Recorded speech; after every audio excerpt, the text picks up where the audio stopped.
আসসালামু আলাইকুম গাইস, আপনি কি দুবাইয়ের ভিসা চান? তাহলে আজকের ভিডিওটা সম্পূর্ণ না টেনে দেখবেন, কারণ আজকের ভিডিওর মধ্যে আমি এমন কিছু ইনফরমেশন দেব যে ইনফরমেশনগুলো ইতিমধ্যে আমি আমার কোনো ভিডিওর মধ্যে দিইনি। কারণ আমরা জানি যে দুবাইয়ের মধ্যে এখন বর্তমানে বাংলাদেশিদের ভিসার অনেক সমস্যা চলতেছে।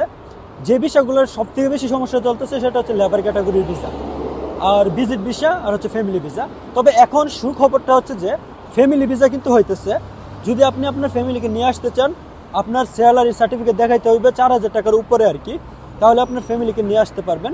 এবং ভিজিট ভিসা কিন্তু এখন হইতেছে। আমি ডাইরেক্ট বলতেছি, অনেক অনেক এজেন্সি আছে তাদের আমার কথাটা ভালো লাগবে না, আবার অনেকের আছে ভালো লাগবে। অনেক আমার ভিউজার আছে যাদের আমার কথাগুলো ভালো লাগবে, আবার কিছু আছে যাদের ভালো লাগবে না। I don't care. তবে যেটা সত্য সেটা আপনাদেরকে জানানো উচিত, তাই আমি জানানোর জন্য আসলাম। দুবাইয়ের মধ্যে ভিজিট ভিসা হইতেছে, ফ্যামিলি ভিসা হইতেছে, এগুলোর মধ্যে কোনো সমস্যা হইতেছে না। শুধু কিছু রিকোয়ারমেন্ট আছে, এগুলা যদি আপনি মাইনা চলেন তাহলে কিন্তু আপনার ভিসাটা আপনি খুব খুব সহজে পেয়ে যাবেন, কোনো ঝামেলা ছাড়াই। তবে লেবার ক্যাটাগরির যে ভিসাটা, কিছু কিছু ক্ষেত্রে লেবার ক্যাটাগরির ভিসাগুলো হইতেছে যদি কোনো কোম্পানি ডাইরেক্ট আপনাকে স্পন্সর করে, তাহলে আপনি ডাইরেক্ট যদি ওই কোম্পানির মধ্যে আসেন তাহলে কিন্তু আপনার লেবার ক্যাটাগরির ভিসাগুলো হইতেছে।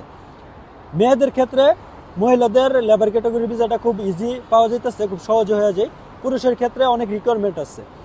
তো কথা একটাই যে দুবাইয়ের মধ্যে বর্তমানে ভিসার যে সমস্যাগুলো, এই সমস্যাগুলো কিন্তু আস্তে আস্তে সলভ হইতেছে, সমাধানের দিকে আসতেছে, ভিসা হইতেছে। তবে সকল এজেন্সির সাথে যোগাযোগ করে কিন্তু আপনি চাইলে দুবাইয়ের মধ্যে আসতে পারবেন না। কিছু কিছু এজেন্সি আছে ফ্রড, যারা আপনাদের টাকাগুলো মাইরা খাওয়ার চেষ্টা করবে। তো যেগুলো সরকারি এজেন্সি আছে, ওই সরকারি এজেন্সিগুলোর সাথে কথা বলবেন, কথা বলার পরে ভিসা নেবেন। আর ভিসা নেওয়ার পরে কিন্তু আপনি সব দিক দিয়ে চেক করে তারপরে আপনার টাকা পয়সা লেনদেন করবেন। কারণ টাকা পয়সা এমন একটা জিনিস জায়গার মধ্যে মানুষ পল্টি নিয়ে নেয়, আপনারা জানেন। আর বিশেষ করে বাংলাদেশিরা কিন্তু এই দিক দিয়ে একটু স্মার্ট, বেশি ওভার স্মার্ট আর কি, টাকা পয়সা খাওয়ার উপরে। তো ভিসা হইতেছে, এমন না যে ভিসা হইতেছে না, কিছু রিকোয়ারমেন্ট আছে